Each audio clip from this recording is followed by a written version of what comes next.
Last time हमने empirical formula, molecular formula, formula maths और molecular maths को discuss किया था।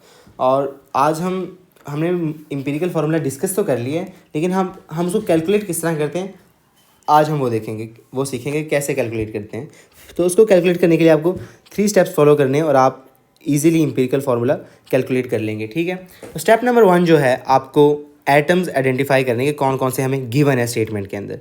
तो एटम्स कौन कौन से हैं, कार्बन देख लें, और इसके अलावा हमारे पास जो गिवन है दैट इज़ हाइड्रोजन। इसके अलावा जो है वो है 29.07% ऑक्सीजन। यहाँ पे परसेंटेज इसके अंदर दी हुई है। एक और टाइप है जिसके अंदर ग्राम्स के अंदर दिया होता है ये सारा डाटा, तो मेथड बिल्कुल सेम है। ठीक है, अच्छा जी, अब करना क्या है, आपने कार्बन की सिंबॉलिक रिप्रेजेंटेशन लिख ली यहाँ पे। ठीक है, उसके बाद हमारे पास हाइड्रोजन है, हाइड्रोजन की जो है सिंबॉलिक रिप्रेजेंटेशन लिख ली हमने। इसके बाद हमारे पास ऑक्सीजन है, तो ऑक्सीजन का वो लिख लिया हमने। ठीक है, सिंबॉलिक रिप्रेजेंटेशन। उसके बाद ये लिखने के बाद इसके साथ ही हमें इनका एटॉमिक मास भी लिखना होता है। ये एटॉमिक मास ये रहा कार्बन का, एच का हमारे पास 1 होता है, ऑक्सीजन का हमारे पास 16 होता है। ठीक है, स्टेप नंबर 1 कंप्लीट हो गया। क्या है, सिंबॉलिक रिप्रेजेंटेशन लिखनी है, उसके बाद हमने उनका एटॉमिक मास भी लिख लेना है। सही है, उसके बाद हमने मोल्स फाइंड करने हैं। अब मोल्स फाइंड किस तरह करने हैं, मोल्स फाइंड इस तरह करने हैं कि आपने जो ये आपको परसेंटेज गिवन है कार्बन की, इसको आपने लिख लेना है इस तरह 65.44 डिवाइडेड बाय एटॉमिक मास से कर देना कार्बन के, दैट इज़ 12। ठीक है, इसी तरह आपने हाइड्रोजन की परसेंटेज क्या गिवन है 5.49 डिवाइडेड बाय इसका एटॉमिक मास क्या होता है 1। इसके बाद ऑक्सीजन का हमने मोल्स फाइंड करने हैं, तो सेम तरीका इसके लिए भी यूज़ होगा। इसकी भी हमने परसेंटेज जो गिवन है वो इस तरह लिख लें 29.07 डिवाइड कर देना है इसको इसके एटॉमिक मास से, दैट इज़ 16। लें जी, ये हो गया हमारे पास। अब हम इसको कैलकुलेट करते हैं कैलकुलेटर से, देखते हैं क्या आंसर आते हैं हमारे पास।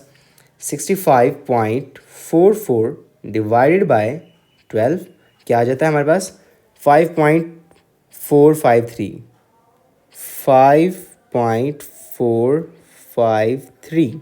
ठीक है, एक वैल्यू ये आ गई हमारे पास। ओके हो गया। अब नेक्स्ट डिवाइडेड बाय 1 करेंगे तो सेम ही आ जाएगा। ठीक है, 5.49 because something is divided by 1 is remain same.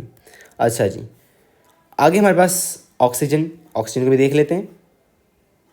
29.07 divided by 16, 1.816, यहाँ पे 6 आ रहा है तो हम इसको 7 ही कर लेंगे राउंड ऑफ करके। ठीक है, 1.817 ठीक हो गया। ये हमने मोल्स निकाल लिए। मोल्स कैसे निकालने हैं, जो परसेंटेज आपको गिवन होगी उसको ऊपर रखना है, डिवाइडेड बाय उसके एटॉमिक मास से कर देना है, तो आपके पास मोल्स आ जाएंगे। ठीक है, अच्छा जी, स्टेप 2 भी हमारे पास कंप्लीट हो गया। अब स्टेप 3 देख लें आप। स्टेप 3 के अंदर क्या करना है, ये बड़ा इंपॉर्टेंट स्टेप है। इनमें से जो सबसे छोटी वैल्यू है, इन तीनों में से जो सबसे छोटी वैल्यू है, सबसे स्मॉल वैल्यू है, उससे इन सब को डिवाइड कर देना, इन तीनों को जो इनमें से सबसे स्मॉल वैल्यू है, जब जो सबसे छोटी वैल्यू है उससे इन तीनों को डिवाइड कर देंगे। अब वो कैसे करेंगे वो देख लें। तो जी आपने करना क्या है, 5.453 डिवाइडेड बाय, यही सबसे छोटी है ना ये वाली, इसको मैं हाईलाइट कर रहा हूँ, this is the smallest value, ये सबसे स्मॉल वैल्यू है, तो इसे सबको डिवाइड कर देंगे। तो देख लें क्या आता है 1.817, फिर 5.49, इसको भी इसे डिवाइड कर देंगे।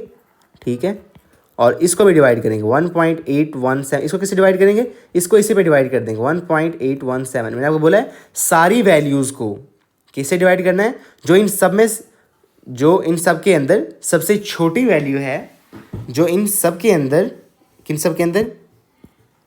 इनके अंदर जो सबसे छोटी वैल्यू है, जो सबसे छोटी वैल्यू है उससे हम डिवाइड कर देंगे इन सबको।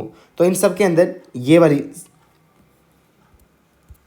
जो थी ये सबसे छोटी वैल्यू थी, तो मैंने इसको इससे भी डिवाइड कर दिया, इसको मैंने इससे भी डिवाइड कर दिया, इसको मैंने इसी से भी डिवाइड कर दिया।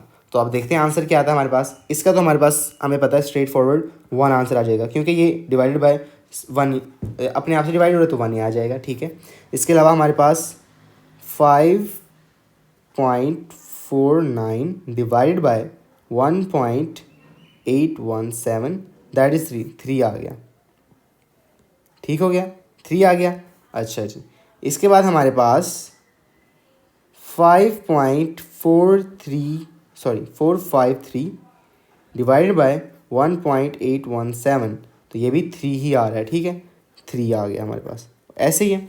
अब करना क्या है, हमने कार्बन उसका 3 है, 3 लगा दिया हमने, H उसका 3 है, 3 लगा दिया हमने, O ऐसे ही है, इसको हमने ऐसे ही रहने दिया। तो ये हमारे पास क्या आ गया, इम्पीरिकल फार्मूला आ गया इस कंपाउंड का। ये जो भी है हमें नहीं पता, लेकिन हमने इम्पीरिकल फार्मूला फाइंड कर दिया है 3 स्टेप्स को फॉलो करके। स्टेप नंबर 1, सिंबॉलिक रिप्रेजेंटेशन लिख लो और उसका एटॉमिक मास लिख लो। मोल्स फाइंड कर लो, परसेंटेज ऊपर, उसको डिवाइड करना है उसके MR से, सॉरी AR से, मतलब कि एटॉमिक मास से। अच्छा जी, उसके अलावा हमारे पास रेशो है। रेशो में क्या करना होता है, जो इन सारे मोल्स में जो सबसे छोटी वैल्यू है उसको सबसे डिवाइड कर देंगे और हमारे पास रेशो आ जाएगी, और ये हमारे पास एम्पिरिकल फार्मूला आ गया। अब स्टेप जो टाइप 2 है उसके अंदर सेम कैलकुलेशन है, सेम मेथड है, सब कुछ सेम है, बस यहाँ पे ना ये आपको कंफ्यूज करने के लिए ये डिफरेंट है यहाँ पे, ठीक है। ये वहाँ पे परसेंटेज था, यूँ करके परसेंटेज था, यहाँ पे ग्राम है, तो तरीके में बिल्कुल फ़र्क नहीं आएगा, सेम मेथड है। सबसे पहले हमारे पास क्या है, सल्फ़र। सल्फ़र की सिंपल रिप्रेजेंटेशन इज़ S। उसके बाद हमारे पास क्या है, ये ऑक्सीजन है, और फिर हमारे पास जो है दैट इज़ हाइड्रोजन, ठीक है। तो हम लिख लेते हैं, ऑक्सीजन का O होता है, हाइड्रोजन का H होता है, ठीक है। अब आगे हम इसका हमारे पास 32 होता है एटॉमिक मास, इसका 16 होता है और इसका 1 होता है। ये आपको पीरियोडिक टेबल से पता चल जाता है एटॉमिक मास, ठीक है। अब मोल्स फाइंड करने, सेम तरीका, यहाँ पे ग्राम्स दिए हुए हैं, ले जी 32.65 डिवाइडेड बाय 32, यहाँ पे 16 है, यहाँ पे सॉरी ग्राम कितने हैं, 65.3 ऑक्सीजन के हैं, 65.3 डिवाइडेड बाय 16, यहाँ पे H के कितने दिए हुए हैं, 2.04 डिवाइडेड बाय 1। जो भी इधर गिवन होगी, जो वैल्यू भी यहाँ पे आपको दी होगी उन्होंने, उससे उसको आपने ऊपर रखना है और डिवाइड कर देना है इनके एटॉमिक मास से, ठीक है। अच्छा जी, अब मैं इनको डिवाइड करके देख लेता हूँ क्या आता है। 32.65 डिवाइडेड बाय 32, ये आ रहा है 1 यहाँ पर नहीं लिखना भी है, 1.02, ठीक है।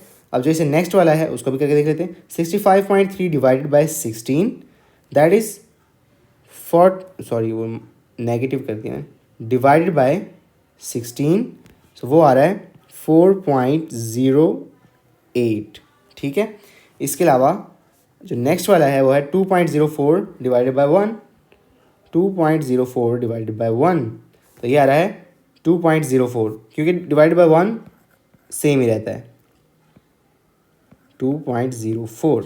अब इनमें सबसे छोटी वैल्यू हमें देखने से ही पता चल रही है कि कौन सी है जी, वो ये वाली है, ये वाली देखें 1, ये 4 है, ये 2 है, तो सबसे छोटी वैल्यू कौन सी है हमारे पास, वो है ये वाली, ठीक है। तो इसे सबको डिवाइड कर देंगे हम, सिंपल 1.02 डिवाइडेड बाय 1.02, इसको भी 4.08 डिवाइडेड बाय 1.02, इसको भी 2.04 डिवाइडेड बाय 1.02। तो देखते हैं क्या आंसर आते हैं। इसका तो हमारे पास स्ट्रेट फॉरवर्ड 1 आ गया। नेक्स्ट वाले का हमारे पास 4.08 डिवाइडेड बाय 1.02, ये आ गया है 4। जो नेक्स्ट वाला है 2.04 डिवाइडेड बाय 1.02, दैट इज़ 2, ठीक है जी। तो ये रेशो आ गई हमारे पास। तो हम अब क्या लिखेंगे इसको, S1 है, 1 लिखते नहीं हम यूजुअली, ठीक है। S1 आ गया, O4 आ गया, H2 आ गया, ठीक है। ये हमारे पास बन गया। अच्छा, अब एक और मसला भी है, इसकी अरेंजमेंट से फ़र्क नहीं पड़ता, आपने O पहले लिख दिया, S बाद में लिख दिया, ठीक है। हमारे लेवल तक इससे कोई नहीं फ़र्क पड़ता। अगर आप करना चाहते हैं तो ये तो वेरी गुड हो जाएगा।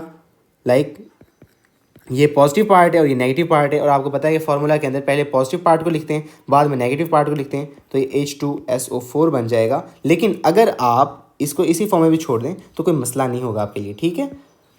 लीजिए, आज हमने ये सीखा है कि 2 तरीके हैं, 2 तरीके नहीं, 2 एग्जाम्पल्स हैं जिस तरह से क्वेश्चन आ सकता है। आपको 2 तरीक़ों से क्वेश्चन आ सकता है, और दोनों को कैलकुलेट करने का जो मेथड है वो एज़ इट इज़ है। देखिए, मैंने कोई डिफरेंस नहीं किया, सेम जो यहाँ पे किया है वही नीचे किया है, ठीक है। तो मुझे लगता है कि आपको ये समझ आ गया होगा, और इसको आज हम यहीं तक रखते हैं, इससे आगे हम नेक्स्ट लेक्चर में कैरी ऑन करेंगे, ठीक है।